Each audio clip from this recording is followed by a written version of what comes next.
మొట్టమొదట కవచ కుండలాలను ఇంద్రుడు యాచించి తీసుకువెళ్ళాడు. ఇక రెండవది బ్రహ్మాస్త్రం అతనికి పనికి రాకుండా పోవునట్లు పరశురాముడు శాపమిచ్చాడు.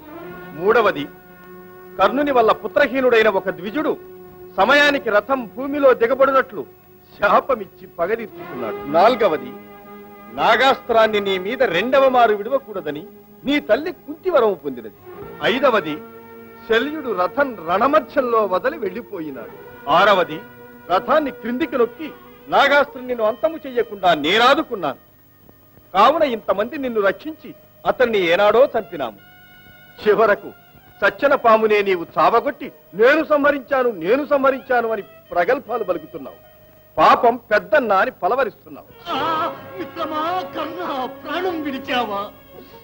ఇరువురి దేహాలు వేరైనప్పటికీ మనసులో ఒకటిగా బ్రతికినట్టి ప్రాణ స్నేహితులమే.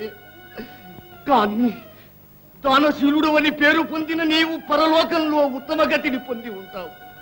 నా దురదృష్టం, నేను చనిపోయాక నీ ఉన్న లోకములకు నేను వచ్చునంత భాగ్యమా? అయ్యో శుభాంగి, అమ్మా, నా దైవం నన్ను విడిచిపెట్టి వెళ్ళారా? మహాఘోరమిది. నా స్వామిని అన్యాయం చేసి పొట్టలు పెట్టుకున్నారు. పగ తీరిందిగా, ఇక తృప్తి పడండి. మీకు భారమైన మీ పుత్రికాయిక భూమిలో బ్రతుకుట కల్ల నాథా, నన్ను మీతో పాటు పుణ్యలోకాలకు తీసుకొని పోకూడదా స్వామి? నాథా, నాథా, కరుణ, కరుణ. తమ్ములైదుగురు స్వాగతం పలుక నీవు మకుటధారివై రాజ్యమేలగలవని కలలు కనియుంటినే. కరుణ, కరుణ, నీవెందుకమ్మా దుఃఖిస్తావు? నీ పుత్రులైదుగురు క్షేమంగా ఉండగా నీవే ఇలా విలపించుట ఏమైనా సమంజసమా?